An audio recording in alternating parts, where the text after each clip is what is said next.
गांव का सबसे आलसी लड़का सुबह 4 बजे उठकर अपने खेतों में काम कर रहा था। कुछ महीनों पहले जब गांव में आग लगी थी तो ये लड़का दोपहर में सोया हुआ था। ये अपने आप से उठकर घर से बाहर भी नहीं आया था। गांव के कुछ युवकों को इसकी चारपाई उठाकर वहां से लानी पड़ी थी, वरना तो ये उस आग में जलकर अब तक मर चुका होता। आखिर इसमें इतना बड़ा बदलाव कैसे आया? दिन ब दिन गुजरते रहे, लेकिन ये लड़का और ज्यादा मेहनती होता चला गया। इसकी चाल ढाल में, इसकी बातचीत में, इसके चेहरे पर एक अलग ही चुस्ती दिखाई देती थी। उसके हाव भाव ऐसे हो गए थे जैसे वो कभी थकता ही नहीं है। जहां कुछ महीनों पहले तक उसके खेत बंजर दिखाई देते थे, आज उसके खेतों में सबसे अच्छी फसल लहरा रही थी। एक दिन गांव के अधिकतर लोग इकट्ठे होकर उससे इस रहस्य के बारे में पूछने लगे। तब उस लड़के ने जिस रहस्य से पर्दा उठाया, उसके बाद हर एक की जिंदगी बदल गई। अपने बारे में बताते हुए लड़के ने सभी को बताया कि कुछ समय पहले तक मैं एकदम उद्देश्यहीन था। मुझे जिंदगी में कुछ भी समझ नहीं आता था। शायद मैं इस गांव का सबसे मूर्ख और सबसे आलसी आदमी था। किसी भी काम में मन नहीं लगता था, बहुत जल्दी थक जाता था, इसीलिए जिंदगी में कुछ भी हासिल नहीं हो रहा था। धीरे धीरे मुझे अपनी जिंदगी एक बोझ लगने लगी। मुझे लगा कि मेरा जीने का कोई अर्थ नहीं है, ऐसी जिंदगी से तो मौत बेहतर है। और यही सोचकर एक दिन मैं आत्महत्या करने के लिए एक पहाड़ी पर पहुंच गया। लेकिन जब मैं पहाड़ी की तलहटी में पहुंचा तो मेरे में इतनी भी ऊर्जा नहीं थी कि मैं चढ़कर उस पहाड़ी के शिखर तक पहुंच जाऊं, जहां से कूदकर मुझे आत्महत्या करनी थी। और तब मुझे कुछ महसूस हुआ कि जिंदगी जीने के लिए ऊर्जा चाहिए, लेकिन मरने के लिए भी ऊर्जा चाहिए। और अगर मैं ऊर्जा पाकर मरने की सोच सकता हूं, तो मैं जीने के बारे में क्यों नहीं सोच सकता? तभी वहां से 3 बुजुर्ग सन्यासी गुजरे जो कि उस पहाड़ी के शिखर की तरफ जा रहे थे। मैंने उनकी चाल ढाल देखी। वो एकदम चुस्ती से भरे हुए थे, बिना थकावट के वो शिखर पे चढ़ते जा रहे थे। और मैं उन्हें देखकर पश्चाताप से भर गया कि इतने बुजुर्ग हैं, इतनी उम्र हो चुकी है और मैं जवान हूं, फिर भी मैं उनका मुकाबला नहीं कर पा रहा हूं। लानत है मेरी जिंदगी पर। और ये सोचकर मैं वहीं पर बैठकर फूट फूट कर रोने लगा। मैं चीख चीख कर रो रहा था और अपने हाथ उस चट्टान पर बार बार मार रहा था। इसके बाद वो सन्यासी मुझे देखकर पलटकर मेरे पास पहुंचे और मुझसे कहने लगे कि बेटा, तुम्हारी जो भी समस्या है वो समस्या बिल्कुल दूर हो जाएगी। इस पहाड़ी के शिखर पर हम तीनों आश्रम बनाकर रहते हैं। पास में ही जो जंगल है उसमें ऐसी ऐसी जड़ी बूटियां हैं जो तुम्हारे आलस्य को तो क्या, तुम्हारे मन को भी खुशी से और आनंद से भर देंगी। ये सुनकर अचानक वो लड़का रोते रोते स्तंभित हो गया। उसने उनसे पूछा कि बाबा, आपको कैसे पता कि मैं एक आलसी आदमी हूँ? आपको कैसे पता कि मैं अपने आलस्य से परेशान हूँ? मैंने तो आपको कुछ बताया भी नहीं और आपने बिना कुछ पूछे ही जान लिया कि मैं किस चीज से परेशान हूँ। एक सन्यासी ने मुस्कुराते हुए कहा कि बेटा, सन्यासी की आंखों से कुछ नहीं छुपता है। जो असली संत होता है वो देखते ही पहचान लेता है कि इसे क्या समस्या है। मैं तुम्हारी समस्या अच्छी तरह से समझ गया हूँ। तुम हमारे साथ साथ उस पहाड़ी के शिखर तक चलो और वो जड़ी बूटी लेकर अपने घर चले जाना। इसके बाद तुम्हारे जीवन में कोई परेशानी, कोई आलस्य या फिर कोई दुख नहीं रहेगा। पहाड़ी के शिखर तक पहुंचना आसान नहीं था। बार बार वो थक जाता था, बीच में बैठ जाता था, लेकिन जब अपने आगे बुजुर्गों को एकदम चुस्ती के साथ चलता हुआ देखता था तो फिर से मुझे प्रेरणा मिलती थी। और मुझे प्रेरणा इस बात से भी मिलती थी कि आज मेरी जिंदगी के सारे दुख दूर हो जाएंगे, आज मुझे अपना जीवन वापस मिल जाएगा। यही विचार मुझे थकने नहीं दे रहा था और मैं उनके पीछे पीछे उस पहाड़ी की चोटी पर चलता जा रहा था। शाम होते होते हम चारों पहाड़ी की चोटी पर पहुंच चुके थे। वहां पहुंचते ही मैं बहुत ज्यादा उत्साहित था। मैंने झटपट उनसे कहा कि महाराज, अब मुझे वो जड़ी बूटी जल्दी से दे दीजिए। मैं ज्यादा इंतजार नहीं कर सकता। मुझे वापस अपने गांव जाना है जहां मेरी माँ अकेली है। ये सुनकर उन तीनों में से एक सन्यासी ठंडे पानी का लोटा लाते हुए बोला कि बेटा, अभी तो तुम आए हो, थोड़ा आराम कर लो, थोड़ा समय यहीं गुजार लो। उसके बाद जड़ी बूटी कहीं भागी थोड़ी जा रही है। हमें मालूम है कि वो जंगल में कहां पर मिलती है। तुम इंतजार करो, अभी शाम ज्यादा हो रही है। अभी अगर वापस जाओगे तो खतरा हो सकता है, रास्ते में जंगली जानवरों का हमला भी हो सकता है। इसीलिए आज रात यहीं पर तुम विश्राम करो, आराम से सो जाओ। कल सुबह होते ही हम वो जड़ी बूटी जंगल से लाकर तुम्हें दे देंगे। उसके बाद वो जड़ी बूटी ग्रहण करने के बाद जाते समय तुम्हें कोई थकावट भी महसूस नहीं होगी। तुम हवा की रफ्तार से इस पहाड़ी से नीचे उतर जाओगे।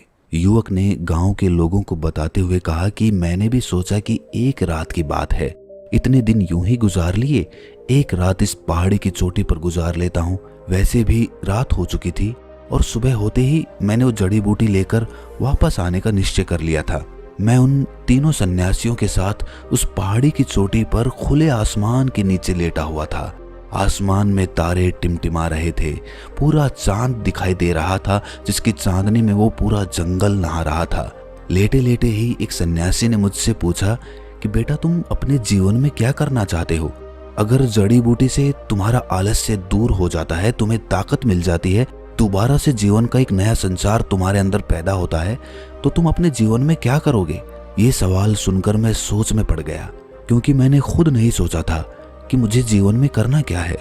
इसीलिए मैंने उनसे कहा कि बाबा, आज तक मैंने निश्चय नहीं किया कि मुझे जीवन में करना क्या है, और आज जब आपने ये सवाल पूछा तो मैं इसका कोई उत्तर दे ही नहीं पा रहा हूँ, कुछ भी नहीं सोच पा रहा हूँ। ये सुनकर वो सन्यासी हंसते हुए कहने लगा कि बेटा, अगर तुम्हें पता ही नहीं है कि तुम्हें जीवन में ताकत हासिल करके करना क्या है, तो उस ताकत हासिल करने का क्या फायदा? इससे अच्छा तो ये जड़ी बूटी किसी ऐसे आदमी को दी जाए जो मानवता की भलाई के लिए, दीन दुखियों का सहारा बनने के लिए अपने जीवन में काम करे, तो शायद इस जड़ी बूटी का कुछ फल हमें प्राप्त होगा।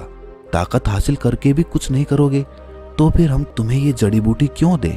तीनों सन्यासी आपस में सलाह मशविरा करने लगे और आखिर में एक सन्यासी ने कहा कि बेटा, ये जड़ी बूटी हम तुम्हें यूं ही नहीं दे सकते।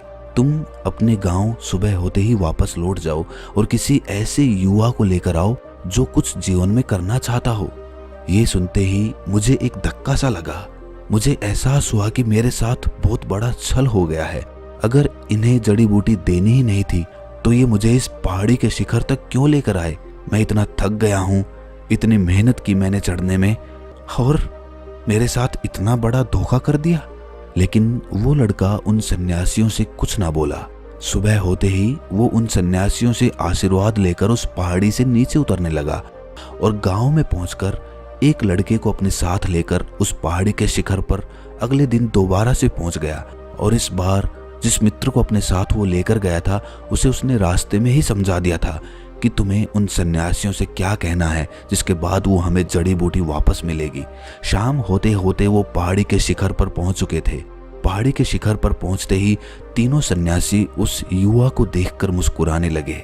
उन्होंने मुझसे कहा कि तुम तो बड़ी जल्दी वापस आ गए, क्या ये युवक अपने जीवन में कुछ अच्छा काम करना चाहता है? उसके मित्र ने तपाक से कहा कि बाबा, मैं अपने गांव का भला करना चाहता हूँ। मेरे गांव में ज्यादातर लोग खेतीबाड़ी का काम करते हैं। मैं चाहता हूँ कि मैं खेतों में मेहनत करके सबको दिखा दूँ कि मेहनत करने से कितनी अच्छी फसल पैदा होती है, और मैं नई नई फसल की तकनीक उन लोगों को सिखाना चाहता हूँ, जिसके लिए मुझे खुद खेतों में पहले मेहनत करनी होगी और उसी के बाद मैं उन लोगों को नई तकनीक सिखा पाऊंगा। और उसके लिए मुझे भरपूर ऊर्जा चाहिए, क्योंकि खेतों में काम करने में बहुत मेहनत लगती है, और वो मेहनत करने के लिए मुझे ऊर्जा चाहिए, मुझे ताकत चाहिए, जिसके लिए मुझे आपकी जड़ी बूटी की जरूरत है। ये सुनकर तीनों सन्यासियों ने आपस में सलाह मशविरा किया और एक सन्यासी पीछे जंगल की ओर चला गया। कुछ ही देर बाद वो जंगल में से कुछ जड़ी बूटियां अपने हाथ में लेकर वापस आ रहा था। ये देखकर मैं काफी खुश हो गया। मुझे लगा कि अब तो जड़ी बूटियां मुझे हासिल हो गई हैं, अब तो मेरा जीवन बिल्कुल बदल जाएगा, और मैं खुशी से फूला नहीं समा रहा था। सन्यासी ने मेरे पास आकर वो जड़ी बूटियां मुझे देते हुए कहा कि बेटा, कि ये जड़ी बूटियां कुछ शर्तों के साथ ही काम करती हैं।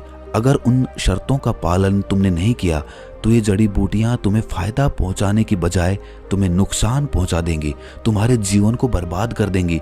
जितने दुर्बल और कमजोर तुम हो, इससे भी ज्यादा दुर्बल तुम हो जाओगे। तो सोच समझकर इन जड़ी बूटियों को ग्रहण करना। ये सुनकर मैं अचानक से सावधान हो गया और मैंने उन सन्यासी से हाथ जोड़कर कहा कि महाराज, आखिर वो क्या शर्तें हैं? सन्यासी ने 3 शर्तें रखी।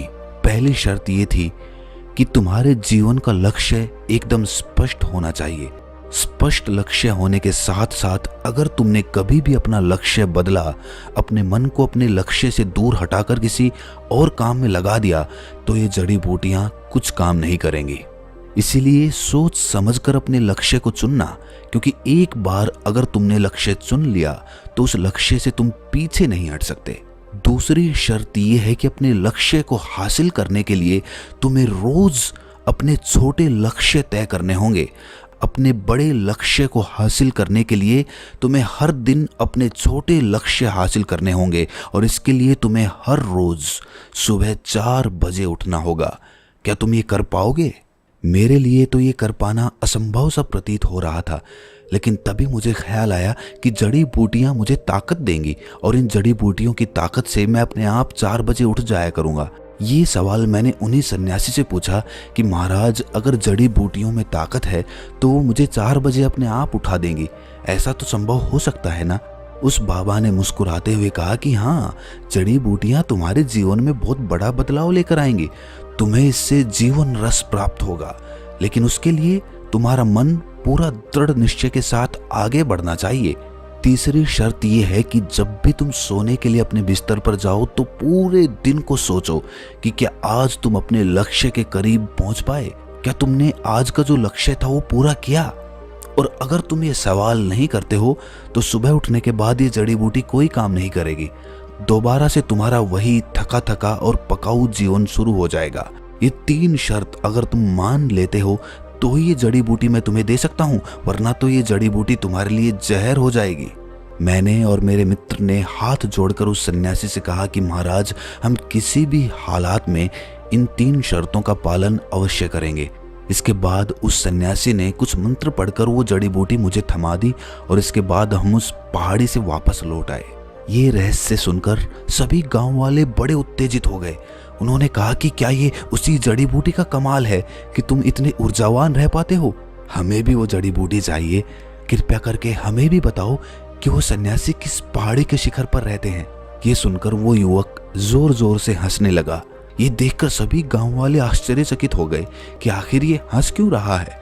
इसके बाद युवक ने जो उस गांव वालों को बताया, उसके बाद सभी गांव वाले फूट फूट कर हंसने लगे। वो इस प्रकार हंस रहे थे कि उनकी आंखों से आंसू टपक रहे थे।